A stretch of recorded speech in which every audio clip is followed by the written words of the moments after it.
ជំរាបសួរពុកម៉ែបងប្អូនទាំងអស់គ្នាស្វាគមន៍មកកាន់ page របស់ខ្ញុំមកទៀតហើយគឺតាក់ទងនឹងវីដេអូការចិញ្ចឹមត្រីហើយក៏ដូចជាការឲ្យចំណីត្រីហើយនេះមើលសកម្មភាពតាក់ទងនឹងបងវិរិយវប្បករដែលគាត់កំពុងតែប្រមូលផលត្រីប្រានៅក្នុងស្រះរបស់គាត់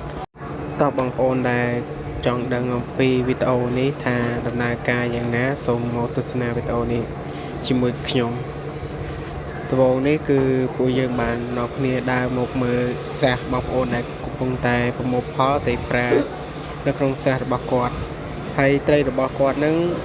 មួយក្បាល1គីឡូទៅ2គីឡូហើយគឺមានទំហំដែលអាចប្រមូលផលលក់លើទីផ្សារបានហើយនេះគាត់កំពុងតែគៀត្រីដើម្បីប្រមូលផលត្រីរបស់គាត់ដើម្បីលក់ឲ្យទៅឈ្មួញហើយឡានឈ្មួញដែលទិញត្រីហ្នឹងគឺគាត់មកដល់កន្លែងផ្ទាល់តែម្ដងដើម្បីធ្វើការដឹកជញ្ជូនត្រីយកទៅលក់នៅឯទីផ្សារហើយចំពោះត្រីប្រារបស់គាត់នេះគាត់ចិញ្ចឹមបានរយៈពេល1ឆ្នាំដែរហើយគឺគ្រប់គីឡូនៃការប្រមូលផលហើយក្នុងហ្នឹងក៏មានត្រីពោហើយត្រីប្រាផងដែរលាយចូលគ្នាអញ្ចឹងជាពិសេសទៀតនោះគាត់បាននិយាយថាត្រីប្រាឆ្នាំនេះគឺមានទិន្នផលល្អមែនទែនគាត់ថាឆ្នាំនេះអាចនឹងចំណេញបានខ្លះដែរពីត្រីប្រាហើយគាត់បានប្រមូលផល2ដងហើយក្នុងមួយឆ្នាំគឺប្រមូលផល2ដងហើយចំពោះត្រីដែលនៅទំហំតូចៗគឺគាត់អត់ទាន់ចាប់ទេនេះគឺគាត់ចាប់យកតែត្រីដែលមានទំហំធំគឺគាត់យកទៅលក់តែម្ដង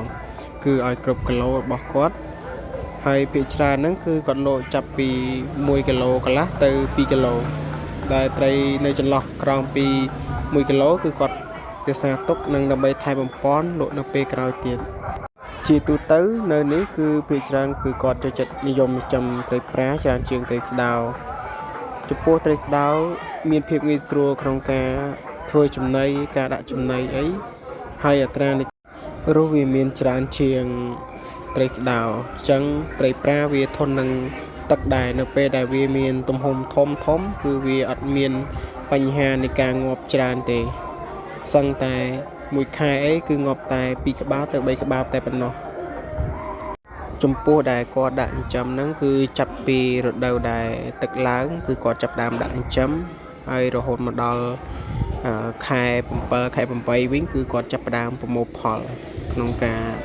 លក់ឲ្យទៅឈ្មួញពេលដែលប្រមូលផលអញ្ចឹងទៅពួកគាត់សប្បាយចិត្តមែនទែនពេលដែលបានត្រីគ្រប់គីឡូរបស់គាត់អញ្ចឹងទៅហើយត្រីខ្លះគឺគាត់ធ្វើការនេសាទអញ្ចឹងគឺបានកូនត្រីមកពីទន្លេសាបច្រើនអញ្ចឹងគាត់ក៏ដាក់ចិញ្ចឹមបដាហើយ